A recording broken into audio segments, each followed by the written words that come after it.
Bonjour amis fidèles internautes Sénégal 7 ñu ngi leen di nuyu bu baax a baax di leen jox seen wàccuwaay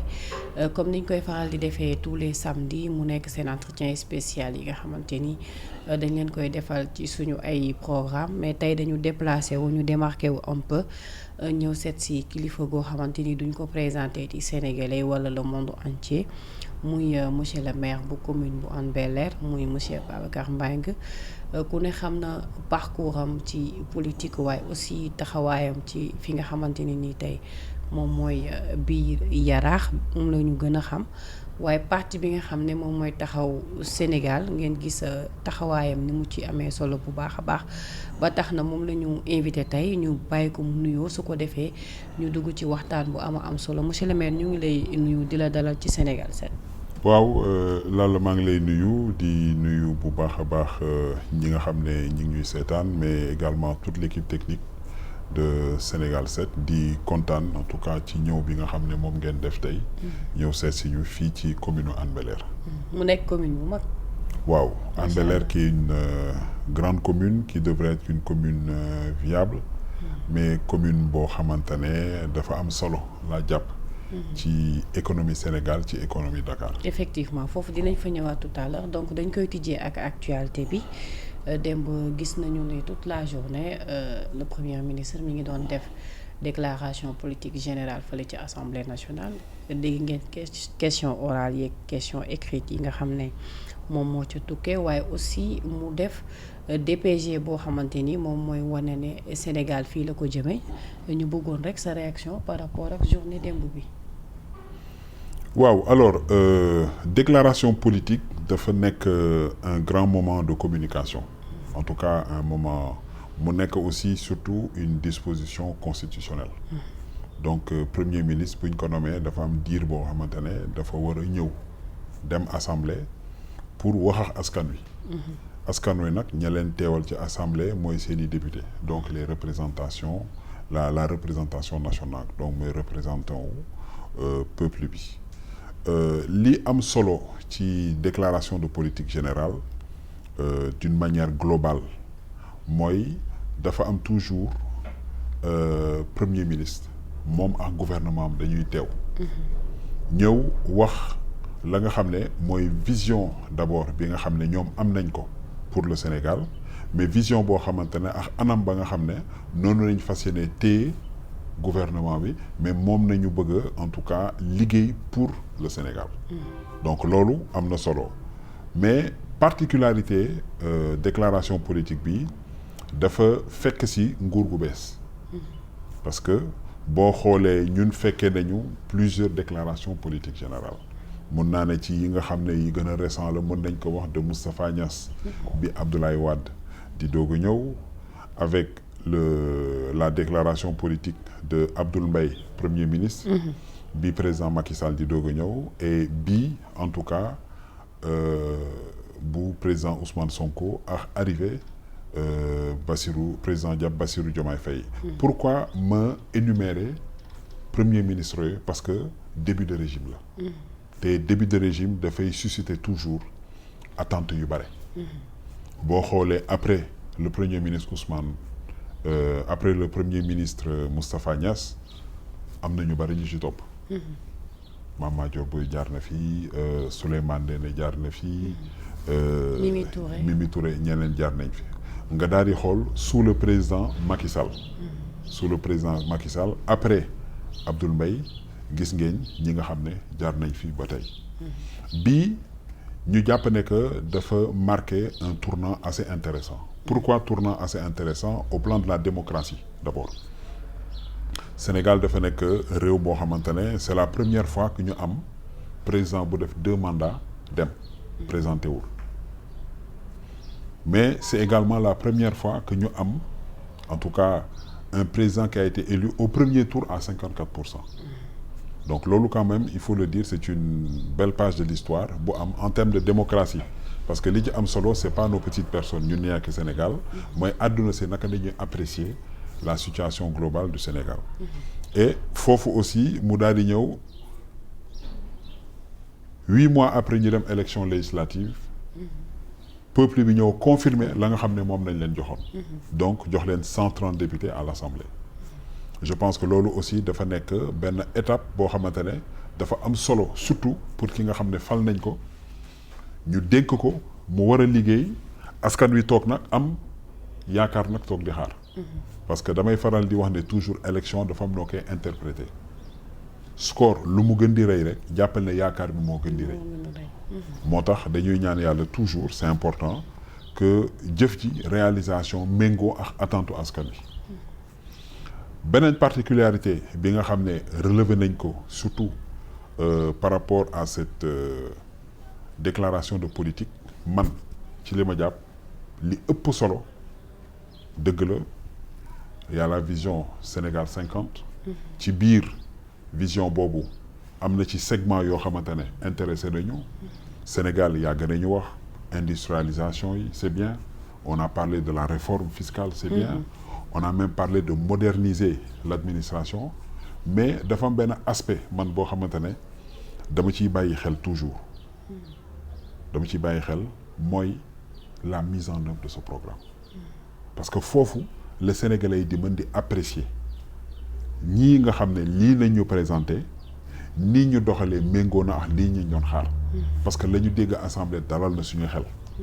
échange yi foofu am na solo c'était riche c'était innovant parce que dégg nañ discours bu bees dégg nañ démarcation wu en tout cas projet yi par rapport ak avant liñ ko daan gérer mais lii ñu gis dafay loo xamante ne c'est une nouvelle vision alors bu ñu nee l'attente mooy tey on parle beaucoup en tout cas d'un changement systémique c'est important on parle aujourd'hui d'un Sénégal en tout cas riche souverain c'est important qu'on ait notre souveraineté un Sénégal prospère loolu nguur gu nekk moom ngay ñaan yàlla et surtout il a été question de débattre de la question de la jeunesse l'avenir de la jeunesse parce que jàpp naa ne que en toute réforme initiative boobu mënti mën a jël il nous faut en tout cas créer les conditions pour que suñu jeunes yi bañati ci génn je parle au plan administratif parce que bari nañu ay cadres yoo xamante ne dañuy quitter le gouvernement tu parles de souveraineté xam nañu seen réew la ñuy liggéey mais dañuy begg niveau boo xamante ne dañuy gis ne banque mondiale am na lu ma proposé fonds monétaire am na lu ma proposé union européenne te bari nañu dans ces organisations internationales boo fa demee tu vois de grands cadres sénégalais qui jouent de grands rôles je pense qu'aujourd'hui il est temps effectivement avec les réformes que tous ces grands cadres sénégalais yi nga xam ne dañuy dem di développer d'autres pays parce que da ngay gis au niveau même des Nations Unies ñoo xamante ne dañuy dem vraiment di jouer des rôles importants que ce soit en tout cas des cadres qui décident maintenant de rester chez eux de travailler pour eux mais surtout de contribuer en tout cas à l'émergence de ce Sénégal bi nga xam ne moom la ñëpp di xaar donc la déclaration de politique générale bi am na solo c'était très riche en tout cas en attente en échange et j'ose espérer que dana doon loo xamante ne en tout cas sénégalais yi la nga xam ne moom la ñuy xaar dana méngoo wax la nga xam ne moom lañ fa jot a dégg. effectivement merci beaucoup ci point boobu nga xam ne ñëw nga ci léegi mais tey dafa am loo xam ne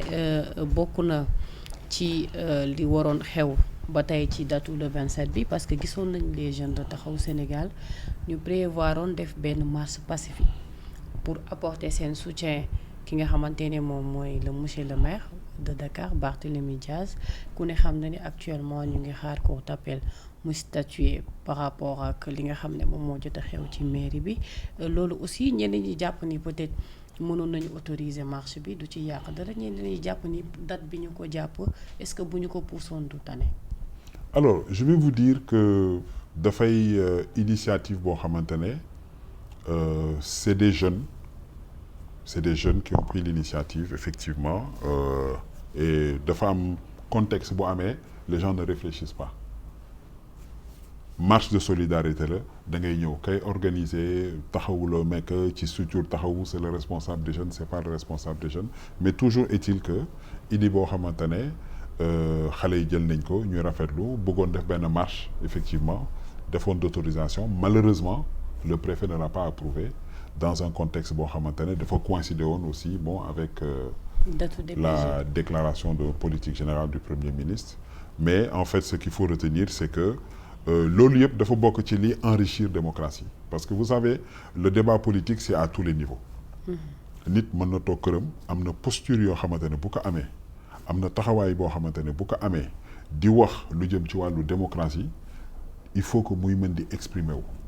expression bi nag c'est plus forme am na ñoo xamante ne da ngay gis bari nañ ñi ngi toog seen kër di nga gis ñi nga xam ne ils sont à la télé c'est des influenceurs kooku dafay contribuer ci démocratie tey boo xoolee tout ce qui est médias sociaux en tout cas dugg ak génn bi tey yóbbu bokk na ci li indi démocratie fu mu nekk mais tey je pense que pour soutenir notre frère Barthélémy Diaz je pense que cette marche pacifique elle était à faire en tout cas et c'était important en tout cas et ñun malheureusement on avait l'intention d'y aller mais ak kii bi. alors tey est-ce que jàpp nga ni cour d'appel mun na tracer ci faveur Barthélémy Diaz parce que quand même c'est un peu compliqué par rapport ak question juridique yi nga xamante ni ñu ngi koy énumérer. alors je vais vous dire l'erreur c'est de ne pas aller en tout cas vers nos juridictions pour que le droit soit dit. ok c'est important réew dafay am justice te foofu rek nga ko mën a amee on a eu beaucoup de cas yoo xamante ne des cas récents peut-être on peut pas y revenir où la justice a eu à donner raison au moment où personne ne s'y attendait ñun aujourd'hui li ñu jàpp mooy que le maire de Dakar Barthélémy Diaz c'est-à-dire que dem na déposer cour d'appel sur la base d'un document bu ñu interprété à leur manière approche bi nga xam ne en tout cas Barth am na ko ñun ñi nekk ensemble avec Barthélémy Diaz on a jugé qu'il nous fallait aller déposer plainte vous avez vu déjà pour le cas du député parce que il s'agit pas seulement d'un verdict pour la ville on commence par le député c'est beaucoup plus grave Barthélémy a été candidat conseil constitutionnel nee na du domaine de compétence oui du domaine de compétence mais du point de vue de l'appréciation lui Barthélémy est un citoyen il a été déposé une candidature qui a été acceptée et pour les dossiers qui constituent la candidature dafa am lu ñuy wax casier judiciaire ci la bokk amuloon benn mention sur le casier judiciaire ñu déposé ko moom dafa déposé candidat la ci jamono jooju le ministre de la justice ou le conseil constitutionnel mënoon nañ ko ne hey yow dañuy rejeter sa candidature parce que dafa am condamnation bu pesé ils ont validé dem na battre campagne toog ba installé wu à l'Assemblée malheureusement jour installation bi il n'a pas pu y aller comme ni nga ko xamee c'était le même jour où tu avais quand même 80 de tes proches yu nekkoon fële ci la dem en procès c'est vrai que c'est important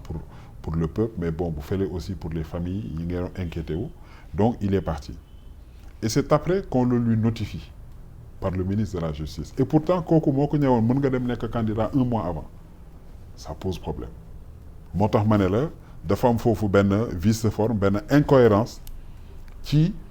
structure bi nga xam ne kookoo ne woon mën nga nekk candidat ñu saisir que mu ne on est incompétent beneen bi aussi le ministre de la justice qui était là qui aurait pu saisir quand même le conseil constitutionnel au moment du dépôt pour dire que attention tel mënul bokk parce que en ma qualité de ministre de la justice en tout cas au ministère de l'intérieur bi nga xam ne mooy organisé on sait que il y a eu telle condamnation qui pèse sur cet homme mais defuñu ko ñu jàll loolu dem au niveau de la mairie boobu aussi tout le monde savait ça a été dit redit répété tout le monde le sait que en fait la condamnation à la mairie n'a rien à voir ak condamnation bi nga xam ne bi mën a frapper député bi mënul toucher li nga xam ne mooy le maire de Dakar mais boo xoolee depuis que le préfet a notifié le gros problème que nous avons eu déjà il y a eu un problème de cohérence où tu as des communiqués le ministre la police qui fait un communiqué pour ne bon ñun musuñu dem defuñu lii on n'a pas empêché moom il vient tranquillement pour dugg si ñu arrêté ko déjà c'est contredire la police. L'autre aspect pour man dans la démarche bi nga xam ne man moom laa jugé cohérente mënoon nañ xaar une condamnation définitive pour man bu cours d'appel bi. bu cours d'appel bi mënoon nañ xaar ba ñu xam ne am nañ condamnation définitive pour dire que écoutez yow tu n'es plus maire de Dakar mais ci biir loolu daf ci bari confusion yoo xamante ne même les élus locaux ñun le conseil municipal de la ville qui n'a absolument rien à voir avec on t'empêche l'accès à l'hôtel de ville donc foofu aussi je pense que waroon na bokk ci éléments yi nga xam ne tey hier le premier ministre a été interpellé à 2-3 reprises. Effectivement. Il n'a pas réagi sur ces cas et comme je dis yooyu dafa bokk ci préoccupation sénégalais yi donc ça c'est des éléments yoo xamante ne d'appréciation yoo xamante ne ñun bëggoon nañ en tout cas mu gën a leer mu gën a dalal suñu xel mais li nga xam ne moom nañ jot a gis en tout cas on espère que comme vous dites le 31 que le droit soit dit et que le maire Barthélémy en tout cas puisse être du ma ne réhabilité puisse avoir raison par rapport en tout cas à sa requête voilà. D'accord parce que en fait dégg nañ ko moom Barth mu ne ak lu munti xew il va résister et on a vu la sortie de Khalifa mu nga xam ne depuis très longtemps kenn déggu ko woon mu wax l'autre jour finalement brisé na le silence mu mel ni ku def corrélation comme quoi que moom li Barthélémy Dias fi mu toll nii mas na ko dund et il a peur que l'histoire se répète. mais c'est normal duma dellu si ci baatu wolof bi naan boo gisee lu ñuul mais li nga xam ne moom nañu gis mu commencé c'est-à-dire que boo ci amul explication di nga jaaxle parce que bëggoon nañ xam ne que tey condamnation mun na ko dindi assemblée mun na ko dindi ville parce que logique pour logique bu fekkee ne lii ñu bind am na ci kayit yi droit wax ko le code pénal waru woon mën a nekk candidat député normalement moom warul woon mën a nekk candidat député mais ñu bàyyi la nga nekk député un mois après ñu ne la. alors kon yow da nga gis ne thèse juridiction bi yow da nga jàpp ni pour c'est purement politique. moi waxuma je suis pas juriste. dama lay wax du point de vue de la cohérence. ok xam nga dans une démarche tu n'as pas besoin d'être scientifique wala juriste ci yenn aspects yi pour mën a comprendre lan moo doxul. ok mais dama jàpp ne koo xamante ne candidat la da ngay bind nga déposer. yow fa ngay déposer ñooñu ñooy accepter ñooñu ñooy délibérer ba ñuy délibérer ñu accepter sa candidature loolu mooy tu es dans la légalité. un mois après même secteur bi ñëw ginda daal di nekk écoute ñun on n'est pas compétent man loolu laa wax. d'accord donc moo tax ma ne la am na foo xamante ne parce que mun nañu def dugg ci débat politique mun nañu dugg ci juridisme. mais après li ñuy wax werante la dañuy dem di werante mais après du ñu xam fu dëgg gi féetee mais am nañu droit en tout cas suñu bon sens mais ñu mën a réfléchir analyser gis ne ah lii c'est cohérent wala lii c'est pas cohérent. moom Barthélémy imposé wul candidature am dafa bind déposé buñ ko rejeté woon aussi moom dana comprendre ne que ah rejeté nañu candidature bi mais li ci topp après ak ni procédure yi demee donc loolu moo xaw a lëndëmal xel yi tuuti man foofu laa waxee xamee ne que ah sama xel tey na en tout cas ci li nga xam ne moom laa gis ne moom nañu gérer en tout cas la situation. mais lan mooy avenir politique am actuellement. l'avenir politique de Barth face à cette situation. mais Barth est un acteur politique comme ñun ñëpp. nous sommes tous des acteurs politiques du tey nañ commencé politique et la vie politique comme ni nga ko xamee y a des hauts et des bas. On sort d'une élection présidentielle où en tout cas on n'a pas atteint notre objectif on a été très surpris de notre résultat mais dañuy jug defaruwaat réorganiser xoolaat la plateforme taxaw bi ñu bokk naka nañuy liggéeyee il faut renouveler il faut procéder à une vente de cartes et pouvoir se positionner pour l'avenir et rendre surtout notre plateforme attractive loolu ci am solo dans la vie politique il faut pas avoir de bu ci am benn jiixi jaaxa liggéey la laaj animation la laaj se faire connaître mais surtout participer au débat politique de suivre l'actualité quelles sont les solutions quelle est l'autre raison de notre engagement citoyen notre association en tout cas lan la xalaat sur telle ou telle situation bi nga xam ne sénégalais mi ngi koy dund Sénégal fan nañ ko mën a positionner à l'international les débats divers on te parle aujourd'hui de la politique de jeunesse lan la ñu bëgg a mettre en place aujourd'hui il est question de traiter des questions monétaires parce que avant amul woon lan nañ ci xalaat ainsi de suite donc je pense que aujourd'hui c'est ça on fait de l'animation politique nous sommes des acteurs politiques muy man di Khalifa di Barth donc on est en train de travailler en tout cas à ça. D'accord am na ci benn question boo xam ne gis nañu ñu interpeller ci le premier ministre démb muy la question de la dépollution baie de Hann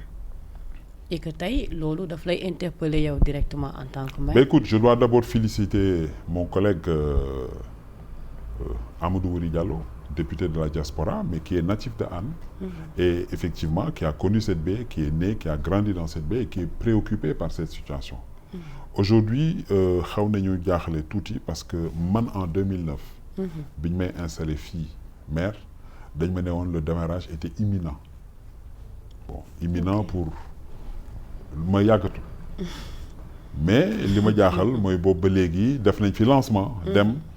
alors il y a eu des difficultés et aujourd'hui on est arrivé à un stade où même la communication en tout cas parce que il faut le dire c'est un projet qui est exécuté par ONAS Office national de l'assainissement du Sénégal mais ONAS comme ni nga ko xamee dafa dépendre du ministère de l'hydraulique mais en tout cas état d'avancement bi même de ce projet ci gàllankoor yi ma amoon mënatuñ nga am mais li nga xam ne mooy li am mooy dañoo bëgg a géej goo xamante ne dafay d'abord répondre aux normes environnementales c'est important parce que baie de Hann mënul nekk en tout cas boo jëlee la côte ouest de l'Afrique du continent waxuma la sax en tout cas du Sénégal wala de Dakar dafa nekk sur en tout cas une plage stratégique mu am une pollution industrielle c'est-à-dire boo xamante ne dafa jéggi dayoo il y a le projet de dépollution de la baie mais les composantes de cette dépollution maanaam ban liggéey la ñuy dox ba mu indi ci li nga xam ne mooy dépollution bi et loolu dafay loo xamante ne aussi bokk na en tout cas j'espère ci li nga xam ne mooy politique gu gouvernement bii si teg parce que dafa nekk projet boo xamante ne du projet Hann du projet Dakar projet région Dakar la mais mu nekk vitrine u Sénégal vitrine u Afrique donc je pense que tey laaj na en tout cas je le demande solennellement à ce que en tout cas le gouvernement le premier ministre et bien sûr le ministre de l'hydraulique pour que ñu mën a jël en main ce projet et que ñu mën vraiment passer à autre chose. balaa may génn foofu pour ñu dugg ci questions yi spécifiques yi par rapport ak commune bi tey aussi ñu ngi installé li nga xamante ni moom mooy haute cour de justice fële ci assemblée nationale mu war a composer 8 membres ak 8 suppléants yoo xamante ni ñoom ñoo ko fas yéene sekk pour mën a doxal liggéey bi. Écoutez tout ce qui touche la justice lépp loo xamante ne mën na bokk ci li nga xam ne jàpp naa ne dafay am benn impact sur le quotidien des Sénégalais il faut pas l'hésiter état warul am état d'âme haute cour de justice bu ñu ko mettre en place du menace pour yow du menace pour man du menace même pour les personnes yi nga xam ne dañ leen ciblé dafa nekk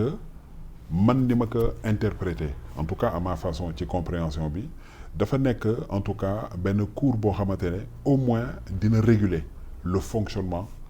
des fonctionnaires sénégalais attitude bi ñu war a am parce que bi ñu nee haute cour de justice c'est pour éviter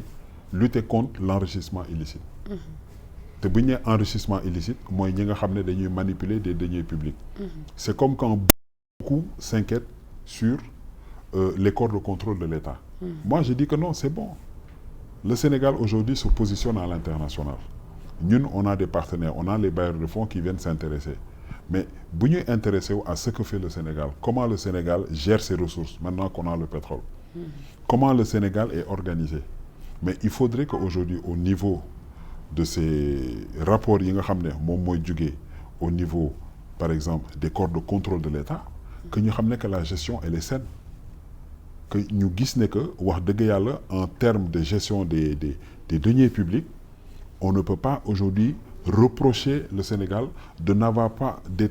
cadres yoo xamante ne je veux dire dafay éviter yenn dérives yi parce que loolu aussi dans la gestion c'est important et puis dafay permettre aussi à nous ñu gën a performant di nga def dara ñu annoté la 7 sur 10 mais bu fekkee ne mën nga am 9 sur 10 mais loolu daf lay gën a yóbbu à ce nga nekk une meilleure gestion moi je ne bugguma dugg souvent ci yenn considération yoo xamante ne dama naan amul lu nit ñi war a tiit c'est important qu'on ait une haute cour de justice li ci am solo nag toujours li may wax cadre boo mettre en place li ci am solo mooy nañ koy doxalee ak lan nañ ko doxee buñ ko paraxee bu ñu aussi def li nga xam ne mooy une gestion partisane une gestion clanique wala une gestion politique de la chose. Justice à double vitesse. buñ ko defee rek c'est-à-dire que yàq nañ esprit bi mais bu fekkee ne am na objectivité ah et que ña nga xam ne composé nañ ko surtout am nañ les compétences requises nit danañ ko dénk parfois loo xamante ne da ngay gis ne que amul profil bi mais bu fekkee ne ñooñu am nañu profil bi li ñu dénk mën nañ ko xam nañ ko bu ñu tegee bu ñu waxee nit ci danañ xam ne que lii ñu wax moo amuñu luñ ciy teg donc pour man je pense que c'est une décision qui est bonne sans plus maintenant on va voir lu bees lii ñëw naka lay fonctionner ak comment ils vont gérer les dossiers tu vois parce que moi je ne veux pas une gestion sélective tu vois des dossiers nañu traité bi bu ñu traité bële mais d'une manière globale d'accord naa qu'on mette en place une haute cour de justice effectivement alors comme ni ma ko waxee tout à l'heure damay ñëw ci ay questions yu gën a spécifiques par rapport ak commune bu Hann Bel-Air parce que quand même quoi qu'on puisse dire commune la boo xamante ne zone industrielle la tey am na ci ay préoccupations yoo xam ne peut-être askan bi chaque jour dañu fay duut baaraam par exemple tey boo jëlee route de Rufisque bi bëri na camion tali bi circulation bi yombul donc parfois duñu comprendre lan moo waral duñ ko mën a désengorger pour que population bi aussi mën ci gis seen bopp. alors vous savez aujourd'hui il faut que ñu egg foo xam d'abord pour répondre à la question lu jëm ci commune u Hann Bel-Air il faut le dire c'est vrai que ci diagnostic wala ci ay constat bari na usine am na circulation bari na problème yoo xamante ne yenn yi mairie bi mën na ko saafara honnêtement yenn yi état moo war a créer les conditions pour mën a organiser parce que état organisation la bu organisation amul rek lu ne moo fay am xam nga tey mënuloo jël commune bu mel ni commune Hann Bel-Air nekk une zone économique la route de Rufisque benn mu nekk une voirie économique le port autonome de Dakar qui te fait 2000 camions jour et que tey ñu egg situation boo xamante ne la municipalité n'a aucun contrôle n'a aucun pouvoir économique parce que en termes de fiscalité ñun am na loo xamante ne on ne reçoit pas. Ah bon? 1 franc des industries. Tu as 2000 camions fu mbooloo dajee il faut que nga am la nga xam ne règlement intérieur la et on n'a pas ce cadre juridique aujourd'hui pour pouvoir gérer ces camions kooku mooy benn. En termes d'aménagement parce que loolu aussi solution la route de Rufisque bi ce n'est plus adapté bu doon route de Rufisque boo xamante ne tu avais 100 camions jour qui passent oui mais le port autonome de Dakar dafa mun naa ne quadrupler sa capacité ces dernières 10-15 années et même route de Rufisque bi moo fi nekk ba léegi donc loolu dafa nekk aussi un problème il faut qu'on réadapte am na projet bi fi waroon am boo xamante dañuy élargir la route de Rufisque pour mën a fluidifier le trafic faciliter dem ak ñëw bi li ci des quand je dis réaménager mooy ci aménagement même ngay gis ne que benn camion du am possibilité gaare boo xoolee tali bi nekk Thiaroye bañ koy mettre en place ba léegi gis ngeen ne que amul benn camion bu ñëw foofu camion bu xas ba ñëw oto da ngay continuer rek aménagement boobu dañuy prévoir buñ ko defee l'occupation de l'espace public dafay réglé wu et bu ko defee du ñu connaître difficulté yi ñu am beneen bi mooy li ciy suivre maintenant c'est que tey il faudrait que la commune ait des moyens pour louer ay camions plateaux pelles mobiliser des gens tout le temps pour mën jël ñi nga xam ne dañuy gaare parce que on peut les wane que di nga gis parfois dañ koy gis sax ba ci suñu mbokk yi ñu dëkk fii biir Yaraax am camion dañuy ñëw dugg gaare ci koñ bi. Ils savent très bien que un camion de 40 pieds xajul dans notre quartier. Ce qui pose problème léeg-léeg nga gis ñu daal di dem dugg biir Maris am fuñ ko laax mais loolu yëpp dafa am lu ñuy wax délégation de service public maanaam le stationnement boo gisee pose problème aujourd'hui dans beaucoup de communes. am na en tout cas cette volonté mais ñi ngi travailler avec le percepteur pour que vraiment service boobu dañu bëgg a jël un privé def ko dans les normes et on discute avec la direction centrale des marchés publics pour seet naka nañu mën a affecter carrément ce service là au moins qu'on soit sûr que même bu ñu apporté wul dara ñu am un cadre de vie amélioré parce que loolu aussi c'est extrêmement important pour ñun les riverains c'est important pour les populations mais en termes de sécurité parce que dégâts yi bari nañu tey boo jëlee route de Rufisque boo fi aligné woon tout de suite 200 poteaux-lampes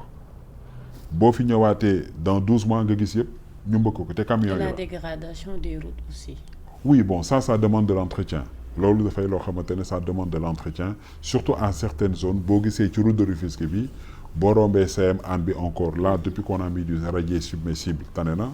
mais boo demee à hauteur de Sodefitex da ngay gis ne que foofu y a un problème surtout d'assainissement donc AGEROUTE day intervenir mais tant que le problème bi nga xam ne réseau souterrain bi réglé wuñ ko hivernage bu jotee donc dafay mel ni comme si defuñu fa dara donc ça nécessite effectivement un entretien permanent. Effectivement alors beneen point bi aussi comme ni nga ko waxee zone industrielle la sûrement wax na am benn politique d'emploi des jeunes boo xamante ni tey mairie bi war na mën a am collaboration par rapport ak entreprise yi pour mu mën a participer ci emploi des jeunes. Vous savez moi je parle d'une manière globale la politique d'emploi des jeunes c'est-à-dire que benn bokkul ñun ci suñu vocation. Ok. Toutes les entreprises que vous voyez c'est des entreprises privées ces entreprises am na taxe bu ñu daan fay avant l'acte 3 muy la patente yoo xamante ne ñun ils payent ça à la ville ce qui veut dire que ñun en réalité on n'a même aucun moyen de pression auprès de ces entreprises pour leur demander aujourd'hui on est obligé de faire recours pour la politique d'emploi aux différents travaux yi nga xam ne am nañ ko fii bu ma jëlee le projet par exemple Tortue mooy projet pétrolier bi nga daal di am un projet avec la Sénélec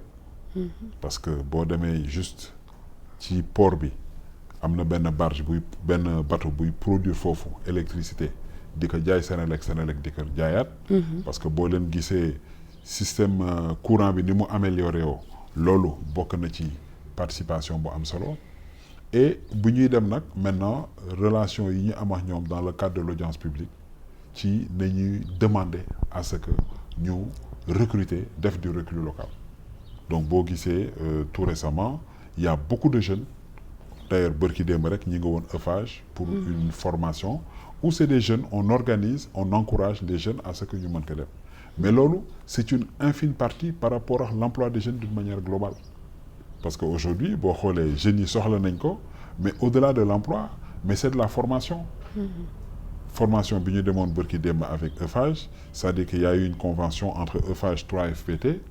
où on a eu à former au moins une 50aine de jeunes tu vois parce que formation li ci am solo mooy dañ lay jox une certaine qualification ñu ne que kii lii mooy spécialité lii la mën mais kooku au moins même boo liggéeyul am na au moins loo xamante ne da nga naan ko ah kii day électricien la kii menuisier la kii mécanicien la donc ñun on travaille on insiste à cette formation pour faire en sorte que déjà dans le partenariat avec les entreprises yi nga xam ne moom lañu am du ñàkk de temps en temps c'est comme les jeunes quand ils viennent nous voir on fait des lettres de recommandation mais une entreprise privée bu am entreprise am buy recruter mooy définir politique am ñun amuñu benn moyen de pression wala impôt lu ñuy imposer entreprise bi pour que mu reconnaître donc on fait des efforts là-dessus ñi ngi koy jéem mais je pense que aujourd'hui partie boobu c'est la partie la plus significative où dans le DPG d'hier, le Premier ministre a parlé effectivement de modernisation et le premier combat qu'il va mettre, c'est assainir effectivement l'administration. Mais assainir, mais il faut également créer les conditions. Il faut revaloriser,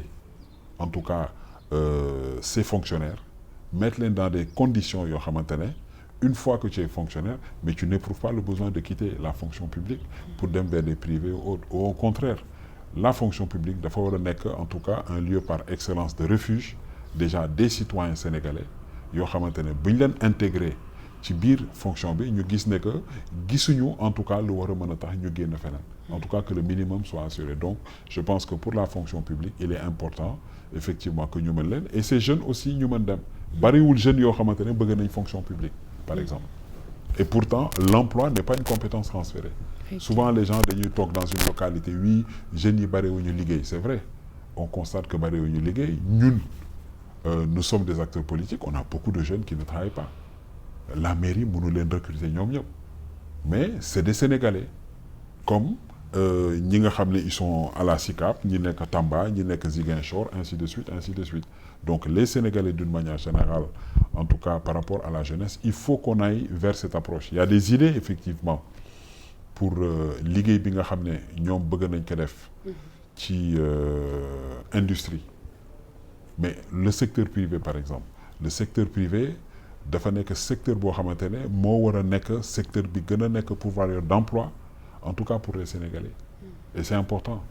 donc c'est encore pour vous dire que d'une manière globale c'est des questions qui sont intéressantes ñun ñi ngi réfléchir. On échange beaucoup à chaque fois qu'il y a une opportunité en tout cas pour ce qui est de Hann man j'essaie au maximum de placer tey bari na jeunes yoo xamante ne qui ont été formés qui ont été recrutés que moi je ne connais pas. Parce que kooku aussi il faut rassurer c'est pas seulement que mes militants. Dafay loo xamante ne c'est pour Hann on fait des appels à la candidature qui sont annoncés les gens se présentent ils pointent et c'est des rémunérations aussi très intéressantes. D'accord en tout cas fi ñuy jeexalee très rapidement lan mooy objectif bi balaa mandat bi di jeex en termes d'investissement pour commune. Alors nous avons beaucoup de chantiers c'est vrai que il nous reste encore 2 années d'exercice il faut le dire. Les municipalités traversent des moments très difficiles mairie Hann Bel-Air commencé ko ci oui parce que dafa am plusieurs formes de taxes xam nga dans un conseil municipal dafa baax que nit ñi xam conseil municipal na muy fonctionner benn bi ci jiitu mooy am na recette yoo xamante ne ñun ñoo koy def directement nga am prévision budgétaire te boo defee prévision budgétaire ne peut-être si OVP ODP yenn taxes yi prévoir nga par exemple des recettes de 30 millions 50 millions 70 millions bi ñu defee évaluation ci dernière réunion bi ñu waree dem débat d'orientation on s'est rendu compte que bu ci nekk on a au 31 octobre on avait déjà atteint nos objectifs maanaam on était au moins à 90% de recettes mais loolu du liy doxal mairie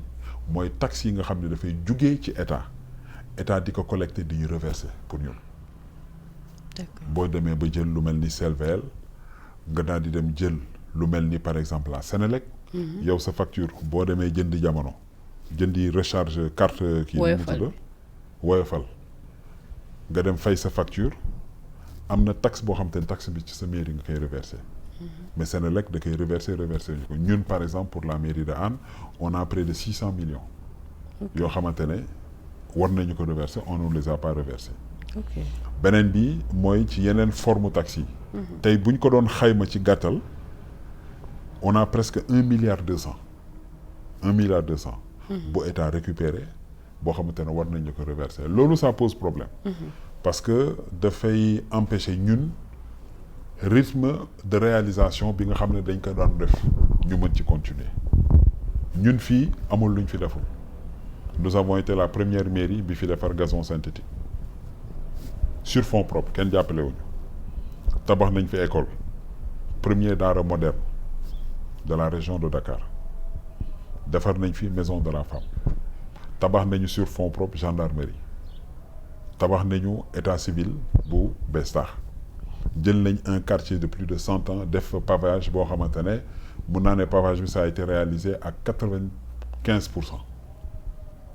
donc c'est pour vous dire encore que liggéey bi nga xam ne def nañ ko bu fekkee ne en tout cas la mobilisation des ressources ne pose pas de problème mën nañu fonctionner à l'aise mais bu fekkee ne dem nañu ba suñuy salaire par exemple le salaire bi ma la mën a wax tey on est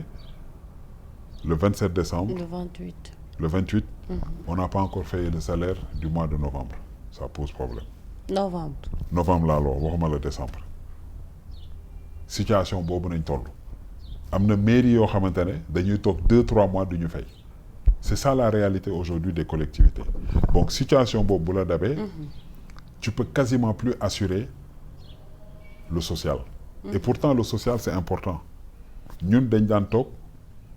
ñu am nga dëkk Yaraax feebar ñëw ñu defal la prise en charge nga dem CTO. On te prend à hauteur de 300 000 francs. nga feebar war a am cancer ñu war la traité ci yenn maladie nga ñëw ñu defal la mandat nga dem perception on te remet 300 000 francs. ci ñoo xamante ne bari na ci dëkk bi ñoo xamante ne xamuma leen parce que dafay politique boo xamante ne bu ñu définiroon la dans le conseil municipal ñu toog ñu waxtaanee ko mais tey en tout cas comme ni ma la ko waxee on ne suit plus donc difficulté boo xamante ne municipalité yi bari nañ te loolu jafe-jafe yooyu mën naa la ci wax yu bari parce que ñun quand même on a connu les deux côtés bi ñuy doog a installer c'était difficile ñu dem à une période où on s'est organisé en tout cas financièrement pour pouvoir mener une très bonne politique loolu moo ñu permettre toutes les réalisations qu'on a eu à faire aujourd'hui on est arrivé à un niveau où on paye difficilement les salaires donc c'est pour vous dire que foofu il faut que état bi jàppale ñu li nga xam ne mooy recettes yi ñu war a reverser aux collectivités ñu mën ko def et que ñun aussi nous sommes des structures décentralisées ñun mën nañu suppléer état ci lu bari.